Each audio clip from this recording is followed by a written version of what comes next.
watch this secular humanist lose once again to a Christian. Can Craig win a debate? We'll see. So your main thing was that, and I don't want to straw man you here, so let me know if I'm wrong, is that we can't have knowledge without God, right?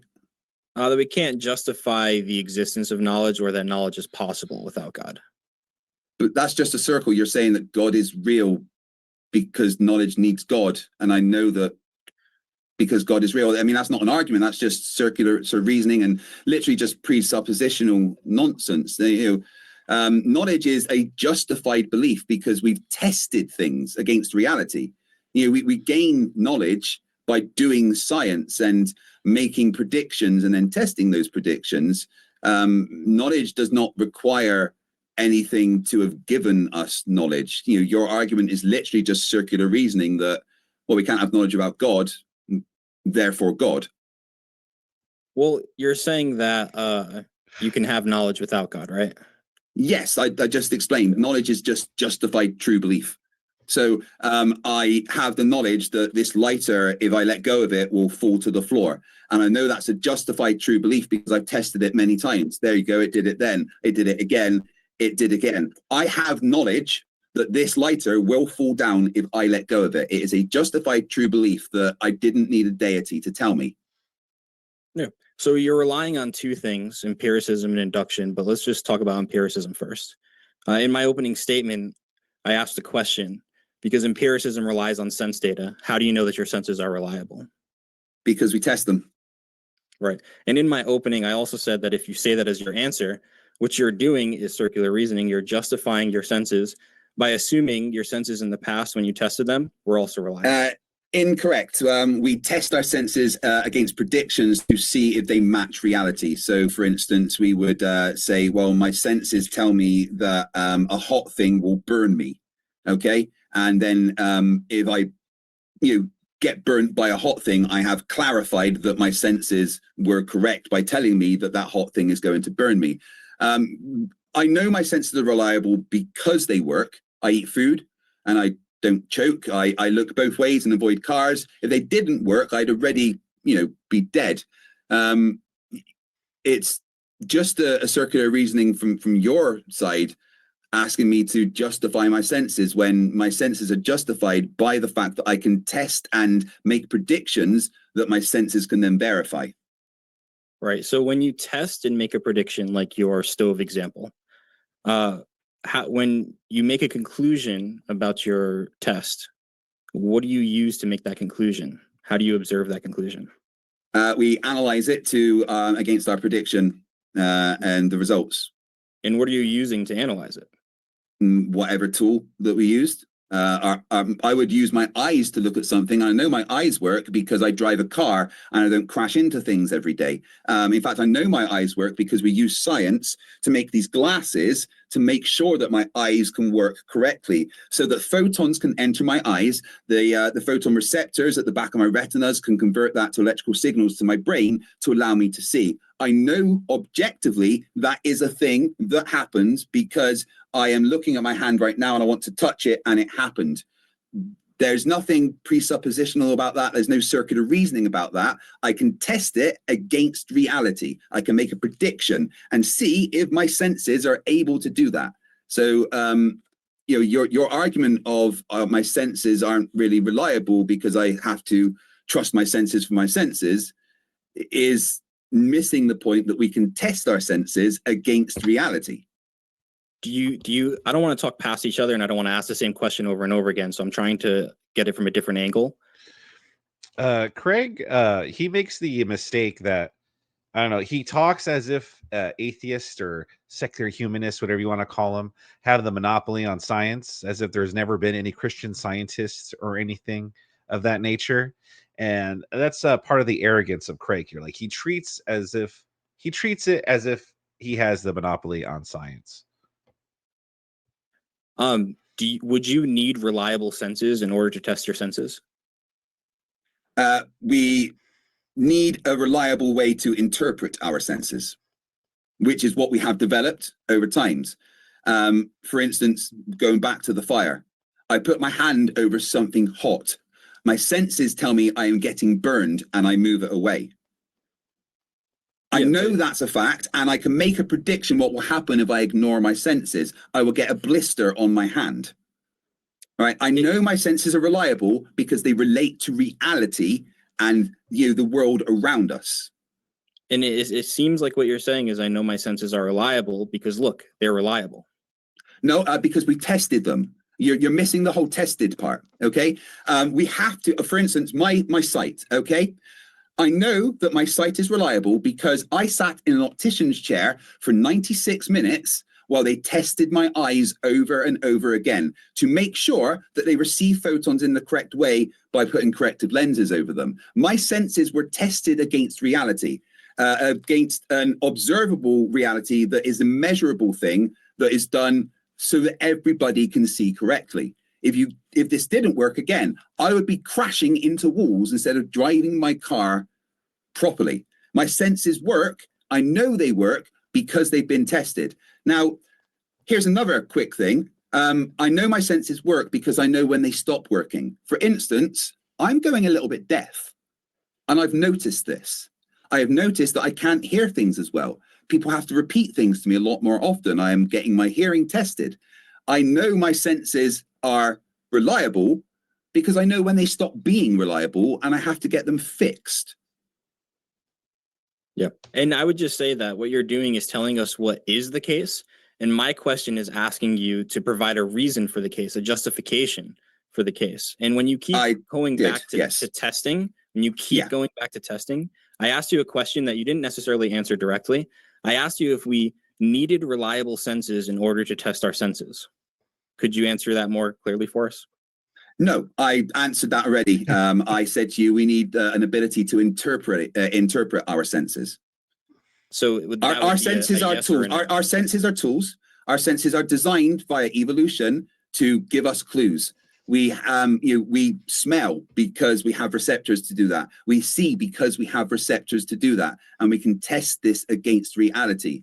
And we can say, well, if our senses are correct, then we should be able to do this, and then test to see if we can do that and get the result we were looking for. And I understand that if you want to have nuance with your answer, but it doesn't really seem clear to me. Is that a yes or a no that we need reliable senses in order to test our senses? Again, I answered the question. We need a way to interpret our senses. I don't know. I really don't want you to keep asking me this.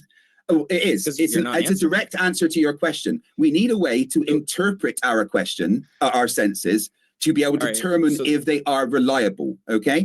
So the way that we interpret them is by testing them against reality.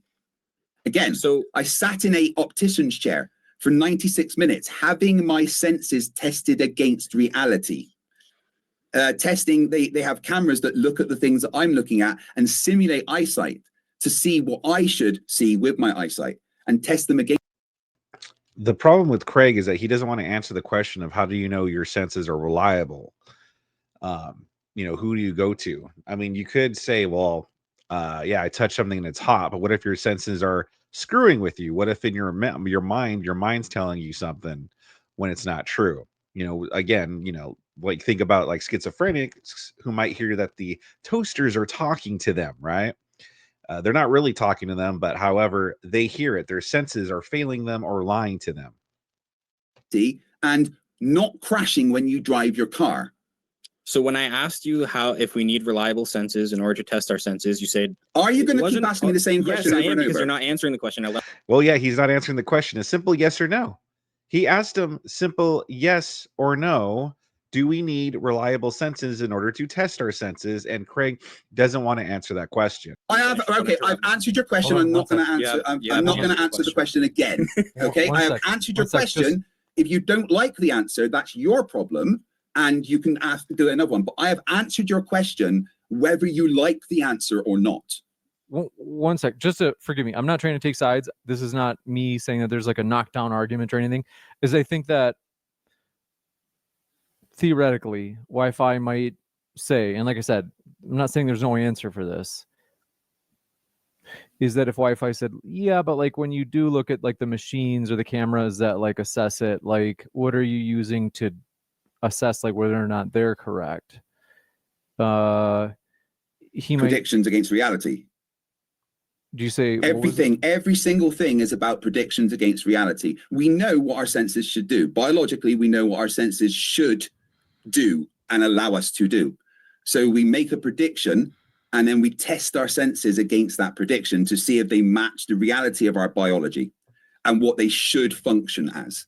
If they match the reality of that biology of what we expect them to do, then we know that they are functioning correctly and reliably. If you test them multiple times and every single time you test your senses and they match the known prediction of what your senses should get, then that is what science would say a reliable outcome to a particular result. I mean, he doesn't want me to ask the question again. I'm fine with moving on. I would just like to show what happened here. When I asked him if we need to have reliable senses in order to test our senses, he didn't say yes or no, and I'm not sure exactly if it is yes or no, but he did say we need a way to interpret it. It wasn't a yes or no question. And then let me finish. It was, but no, if we need a way to interpret them, I then asked him, how do we interpret them? And he said, we interpret them by testing them.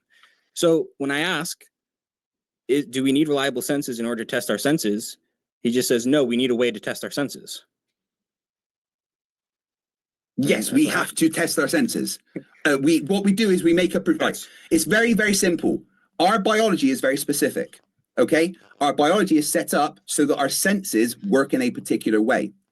There's electrical signals and chemical reactions that are involved in our senses doing the things that our biology says that they should do. So we test if our biology matches that prediction of what it says.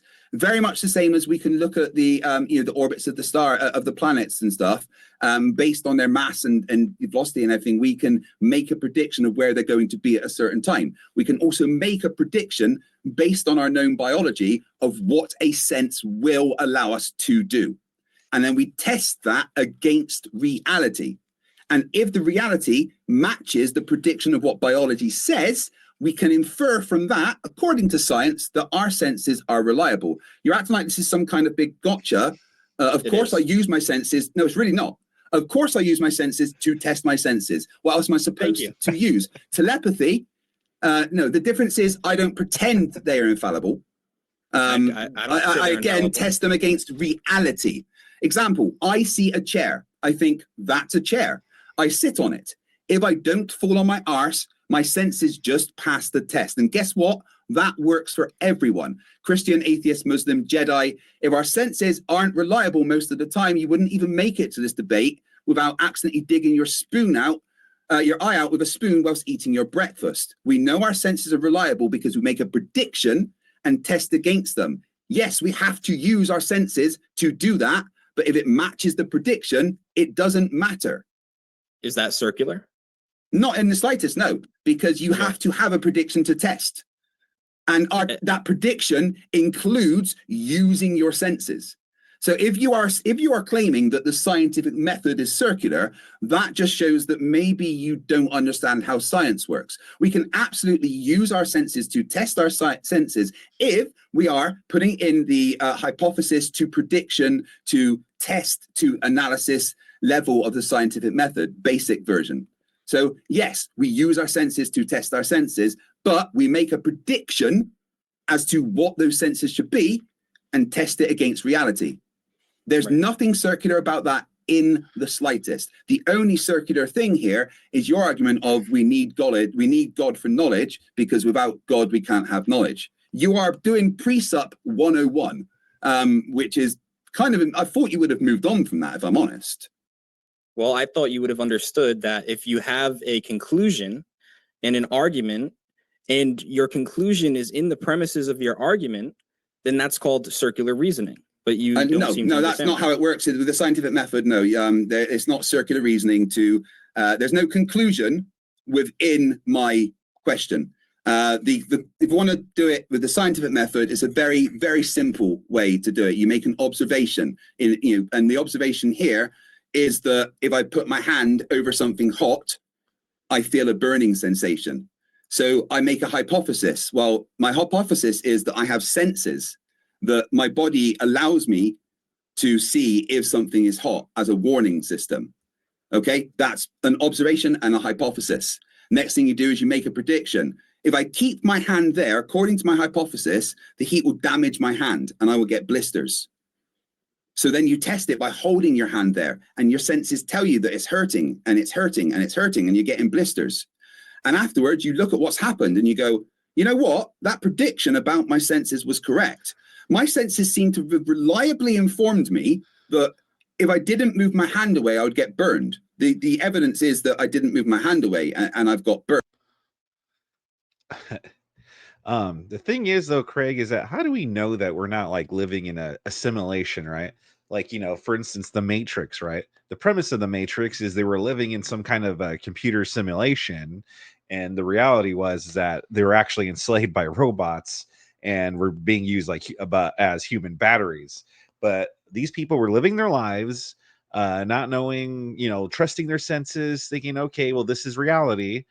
And they were relying on their senses, but little did they know that wasn't reality. So no, Craig, now I'm not saying we're living in a simulation here or whatnot, but I'm just saying that no, Craig, your senses are not the be all end all, which is why Wi-Fi Gospel here keeps asking, like, well, how do you know they're reliable? Basically. There's nothing circular in that. That is a step-by-step scientific method. Okay. And basically, Craig is just saying, like, well, I know my senses work because they work.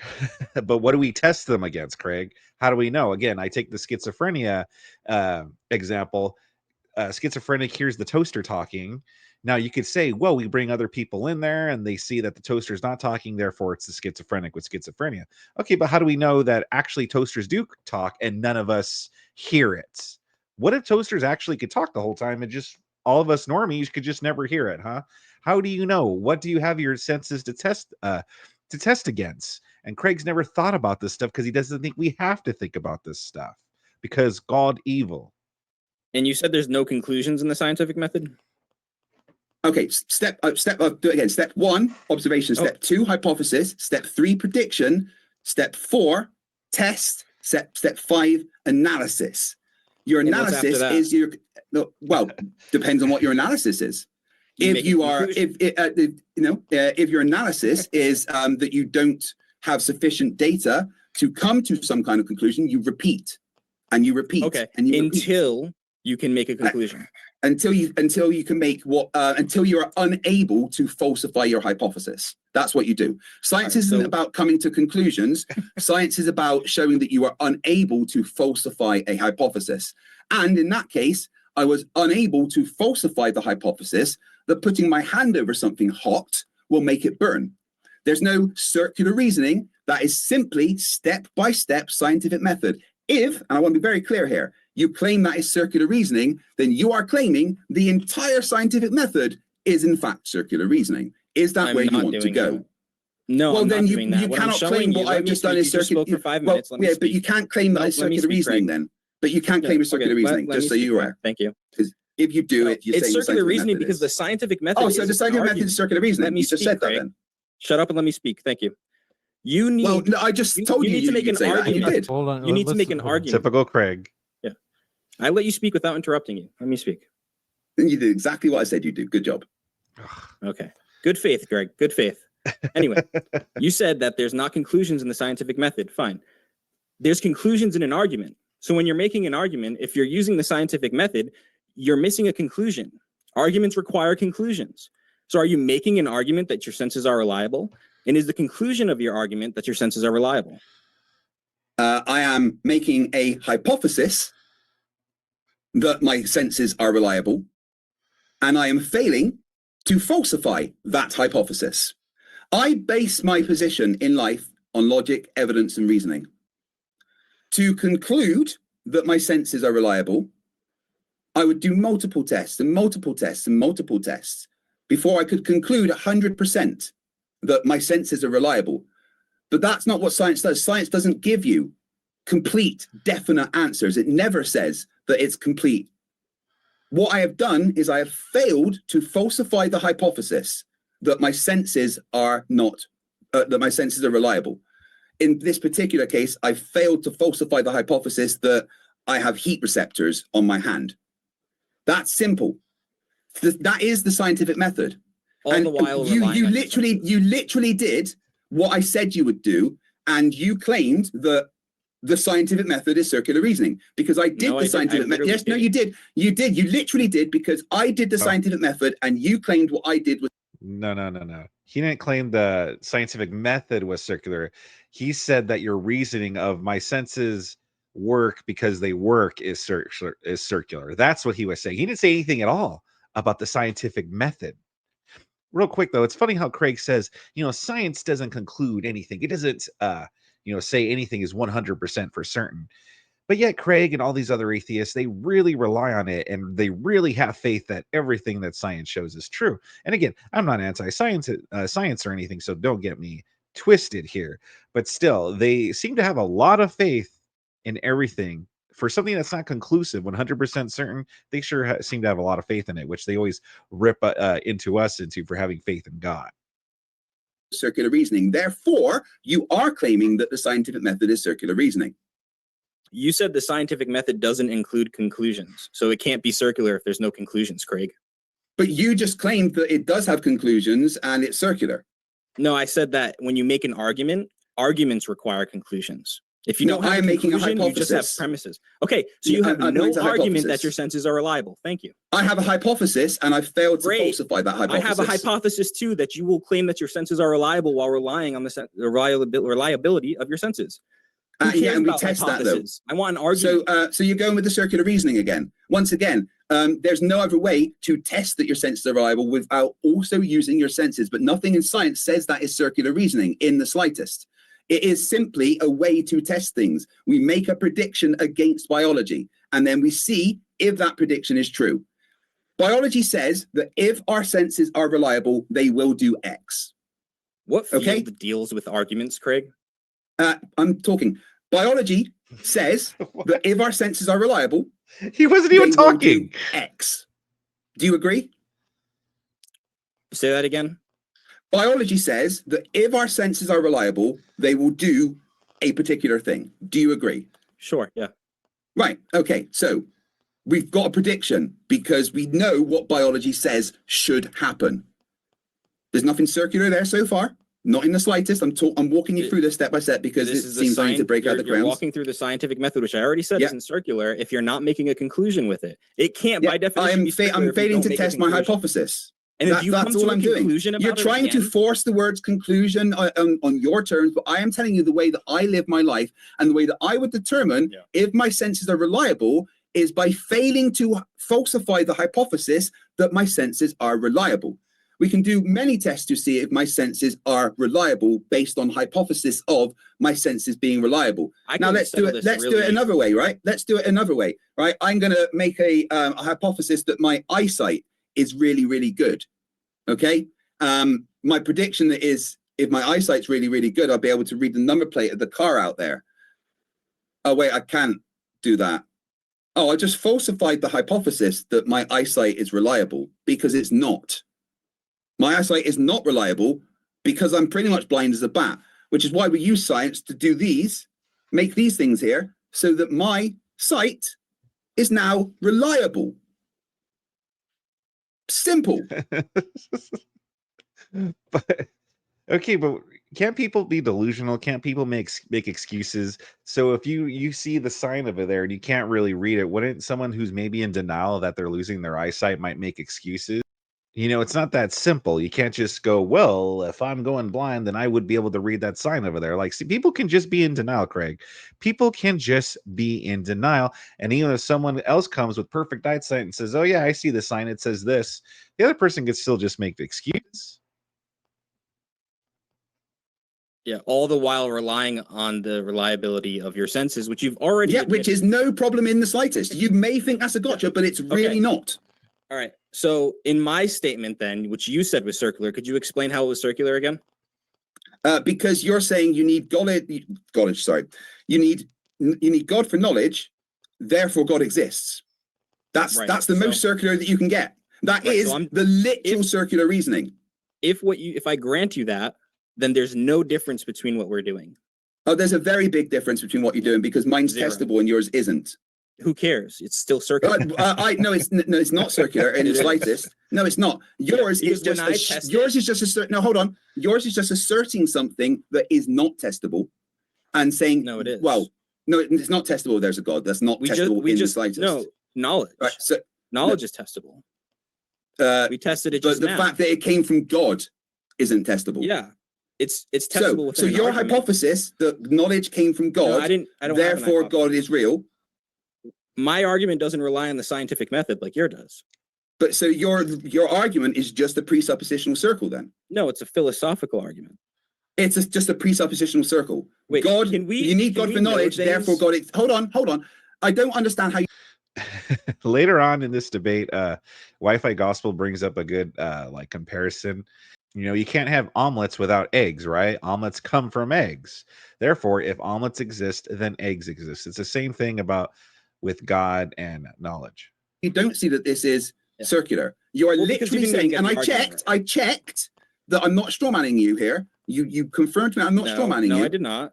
I just said if I granted you the interpretation. I asked you if I was being strawmanning you, and you didn't correct me. So am I strawmanning you when I say your argument is you need knowledge for God, therefore God exists? Is that your argument? Yes or no? That is not my argument. That's one premise and one conclusion. So if that's not your argument, then give me your argument about knowledge and God. Because those are the exact things that you said. You literally said you need God for knowledge, therefore God exists. And I asked you earlier if that's what you said, and you said yes. I usually don't. Well, I usually get into the syllogisms. I tried not to tonight to not bore the audience, but we'll get right into it. Right. It's very simple. Do you believe that you need God for knowledge, and that's how we know that knowledge exists? Yes, but that's not the way my argument is. So there we go. You have a circular reason. You literally have circular reasoning and presupposition. No, you've just agreed what your argument is. So you don't want to hear my argument? You've just agreed with me what your argument is, and I'm going to just break out the fact that it is. Yeah, Craig, if you want to learn anything, well, how about you shut up and listening for a second? That's Craig's problem. He loves to interrupt and he loves to talk and give these long-winded answers. Like, well, Wi-Fi Gospel wants to explain it and you're not letting him. Why don't you just hush up, Craig? Hush up and let him talk. The most presuppositionalist argument that there is. We do not need God for knowledge. Knowledge is something that is testable. We don't need any kind of deity for that, okay? We don't need to go around in circles. We don't need to go around in circles about that. Knowledge is not important here. The question is God real? Do you know that? No, knowledge is not important here. The question is God real? Do you know that it's not important? Right, the question is God real? Knowledge is not important to the question. All right. Knowledge, I'm talking, wait. Knowledge is not important. Hold on. Knowledge is not important to the question of is God real? What would be important? What would be important is show me that God is real. Okay, I want to be very clear. Saying that knowledge exists is not evidence that God is real. Okay, I reject that entire argument. Do you have any actual evidence that God is real, i.e., a sighting of God? I do want to. Or have you just got your beliefs? It never fails. Always with the the secular humanists and the atheists. It's always like, well, if God real, have him come down and wave high into the camera right now. Just summon him down here, have him say hi, Craig, and then I'll believe it. You know what I mean?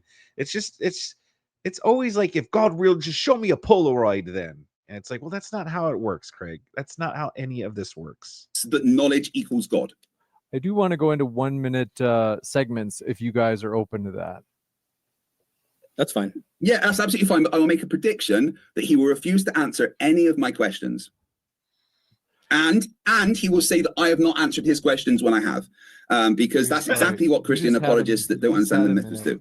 We got to give why. Well, that happens to Craig a lot because Craig doesn't answer the questions. He'll give these long-winded answers and say, well, I did answer it, and he really didn't answer the question.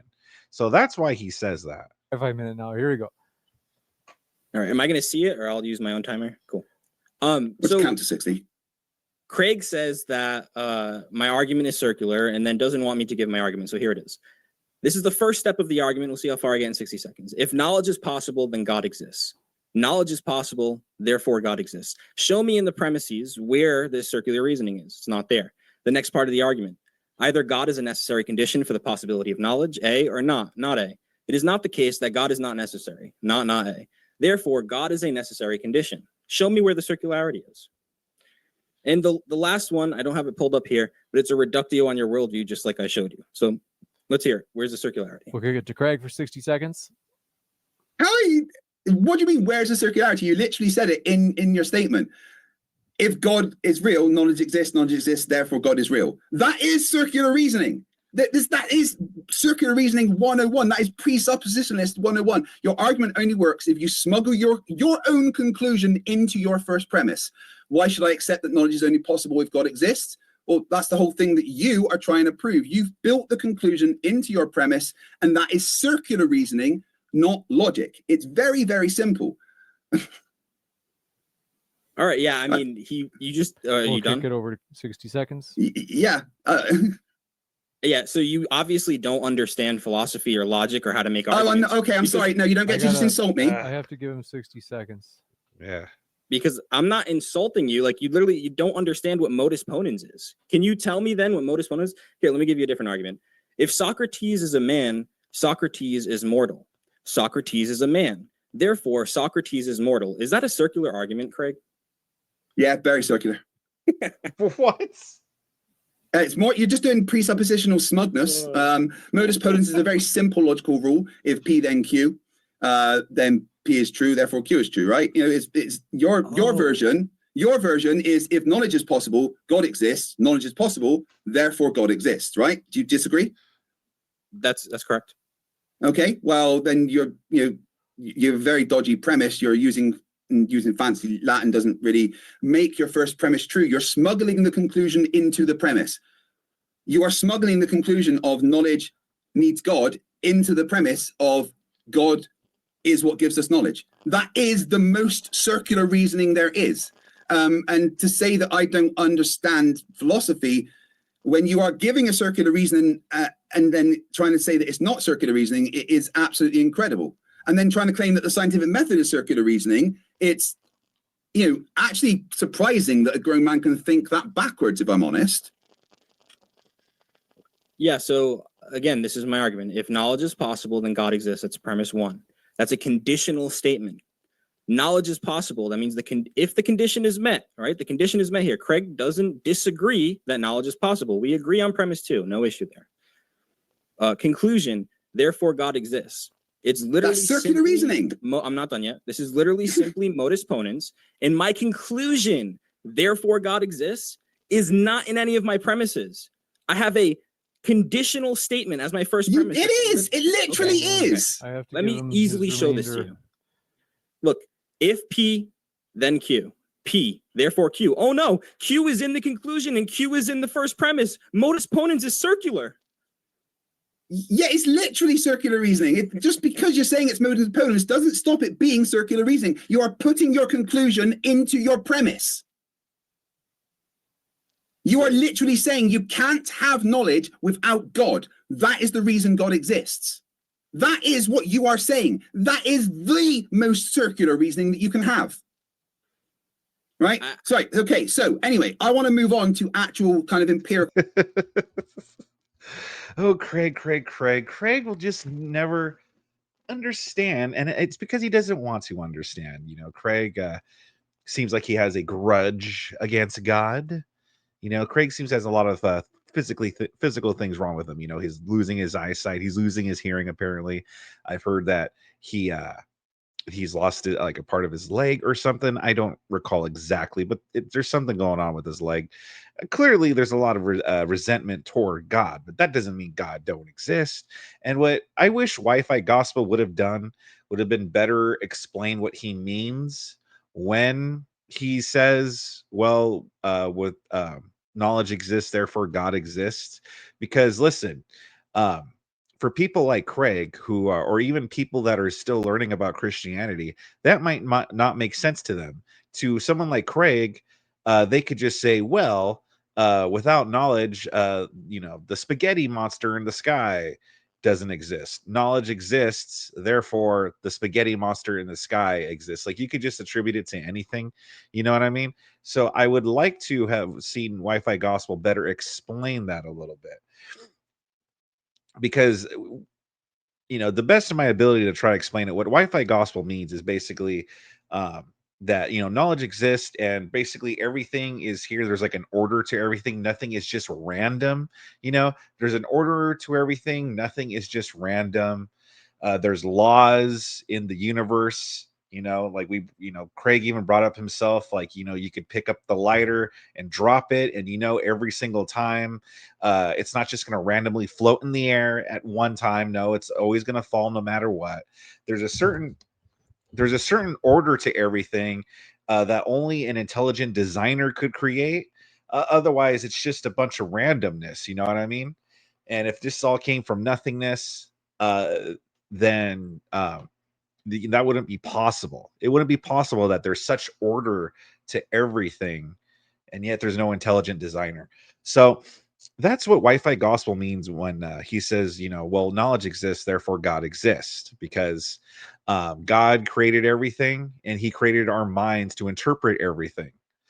And so that's the best way that I could explain it. But there are people smarter than me and better at this stuff than I am to better explain this. But if you want to see the rest of this debate, then you can check it out, Modern Day Debates. I have the link to the full debate below. Wi-Fi Gospel did a good job here. Craig, just bombastic and talkative and interruptive as always. But that's part of the charm of Craig. That's kind of what makes him entertaining. I know I like watching his debates because whether you like or hate the guy, he is pretty entertaining to watch. So if you want to see the rest of this debate, I encourage you to watch it on Modern Day Debates. Once again, the link is down in the description below. If you like this video, please give it a like and subscribe to my channel if you really liked it. Leave a comment if you have any thoughts on this debate, on this portion of the debate. And make sure you watch the Cool Stream live Mondays through Fridays at 12:30 p.m. Eastern Time.